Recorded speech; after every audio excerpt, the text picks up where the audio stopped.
Unlike some camera manufacturers, Canon has yet to release a camera with IBIS, in-body image stabilization.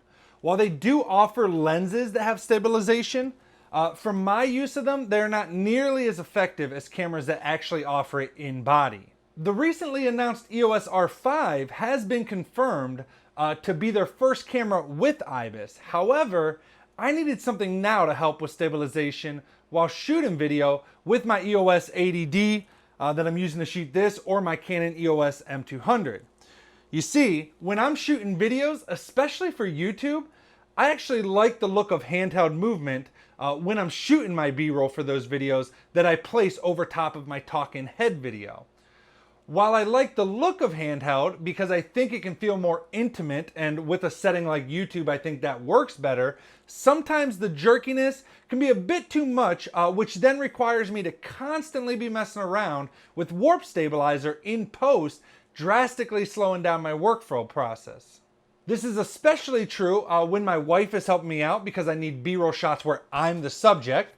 While I appreciate her help, rely on her constantly, and don't know what I'd do without her, she doesn't shoot near as much handheld as I do, so she doesn't have the practice. Who am I kidding? Even though I think I've improved drastically in my own handheld skills, there still are times when I get in post and think to myself, did I just shotgun 5 cups of coffee before filming this shit? So this video is a bit of an unboxing and review of the monopod I bought, which is the Neewer carbon fiber monopod, and a look at whether or not it can actually help you achieve a more stable handheld look, and most importantly, if it was worth the $60 investment. Roll the intro.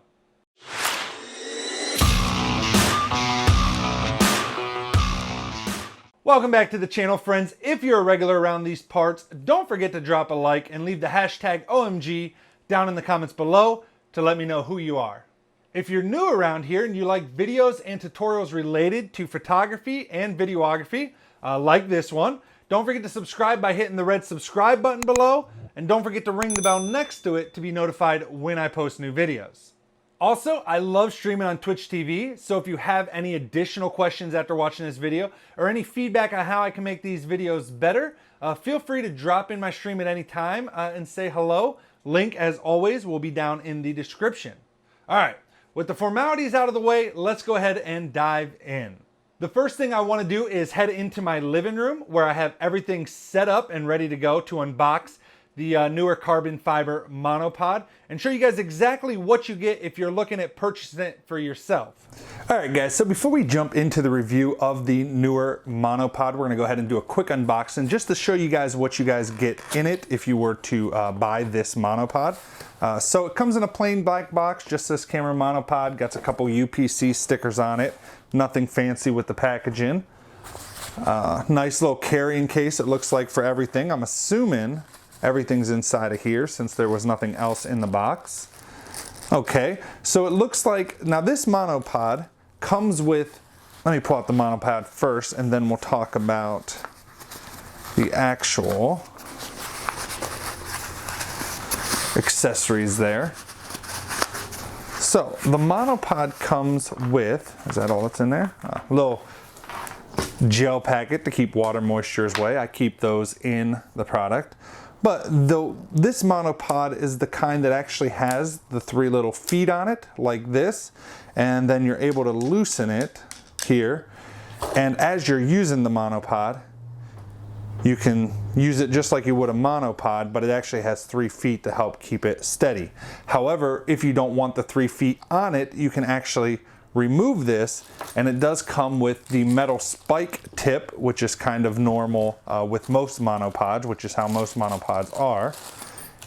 An Allen wrench to remove that, the metal spike so that you can replace that and just have the metal spike, or a little rubber kind of mount that can go on the bottom that also goes to a little point that is more rounded and not such a sharp point as something like this.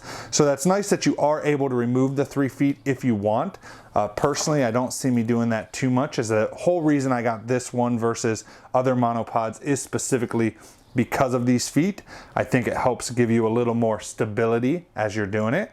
And that's exactly what you get in it. There's no instructions with it. There's nothing like that. This is the carbon fiber model, which is the T222C.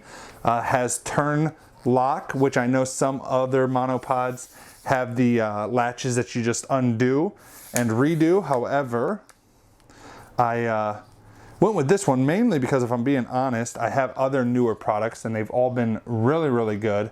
And also, it was priced right. A lot of monopods that have these feet that do really well, that have really high reviews, can easily cost you like 150 bucks, whereas this one was about 50 bucks on Amazon. It's also a lot better quality than some of the cheap ones you can get off Amazon for like 15, 20 to even 30 bucks that just fall apart. Also, being carbon fiber, it's super lightweight compared to a lot of other monopods. All right, so now let's go ahead and jump back in the office and we'll get into the review of the actual product, of me using it and what I think after using it a couple times. All right, let's go into the office. All right, guys, we are back in the office, and now I want to give you guys a bit of a review of the monopod after using it a handful of times and whether or not it accomplished what I needed it to, thus making it a worthwhile investment. The first thing I want to do is show you guys an example of not using the monopod versus using it. To do that, I'm going to put up on screen right now some B-roll that my wife shot of me playing a video game that was shot completely handheld by her. We decided to use my EOS M200 to do this test. As well, I don't think the image quality is as good as my EOS 80D, which I'm filming this with currently. I do think that the M200 stabilization is quite better, and the whole point of this test, at least for me, was whether it would improve the handheld look or not compared to what I get via the camera stabilization. Now on screen, I'm going to show you guys the same type of shots, but this time with the use of the monopod. The camera stabilization is still turned on, so nothing with the camera's settings have been changed. Literally, the only addition in these shots is me using the monopod. As you can see, almost immediately, using the monopod definitely helps with the shakiness while still allowing the footage to have that handheld look, that little bit of movement like it's being held by a person, which is what I'm personally going after with my videos most of the time on YouTube. There was one additional thing I didn't account for that I did end up needing in order for it to work how I was wanting to use it. A ball head. You see, the monopod does not come with a ball head attached, and instead simply offers a fixed screw, which means when using the monopod out of the box, it doesn't allow you to actually adjust the angle of your camera outside of just simply moving the monopod and hoping for the best. In fact, without the ball head, we were not able to replicate a lot of the handheld shots when it came to different movements, which required me to steal this ball head from my Joby Gorilla Pod. It did end up working perfectly, and then it allowed me to use the monopod how I was envisioning the shots within my mind. This wasn't a huge issue for me since I do have several ball heads lying around from different tripods and stuff. However, if you don't already have one, for video, I think it's a necessity, or you may not be able to get as many different shots as you'd want. Outside of that, I think the build quality of the monopod is great. Everything seems well made, and I'm actually really glad that I paid extra for the carbon fiber model, as it's not only strong but super lightweight, meaning I can use it when I go out hiking and stuff. I might even use it to replace my switch pod and just use this when I'm filming myself. As I mentioned in the unboxing, the tripod base, which are these three things here, are removable and they can be replaced with either the metal spike or the rubber rounded spike. However, I actually like the tripod base and don't see myself ever removing it from the monopod. They actually grip the ground quite well and provide a bit more stability than just a single spike does, which is what I've used in the past on monopods.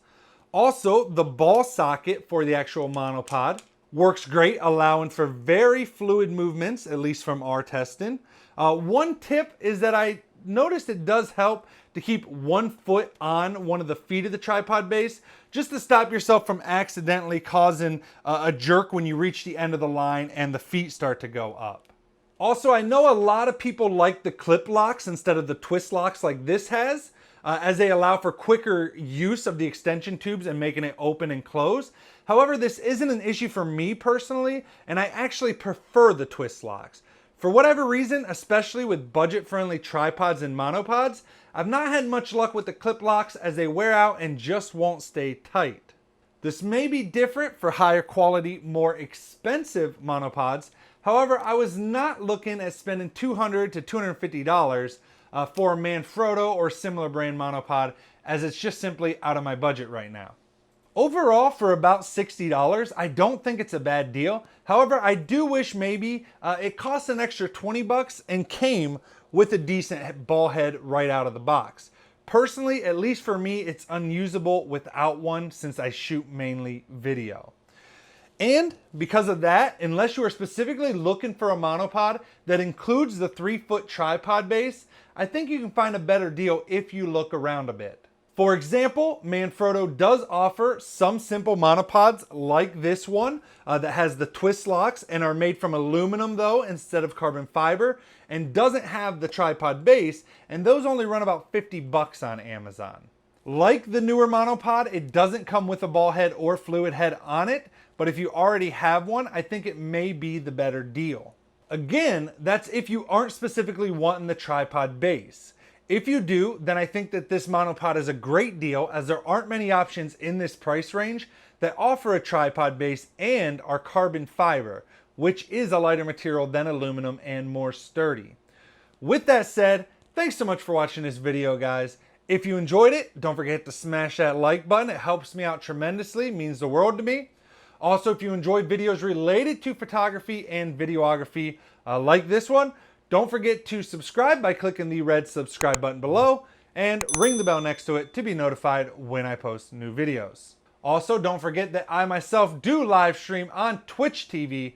So if you have any other questions about this monopod, want any kind of update, after I've used it more and more, feel free to drop in, ask away. Links, as always, are down in the description, as well as a link to the monopod on Amazon if you're interested in it. And until next time, peace out, everybody.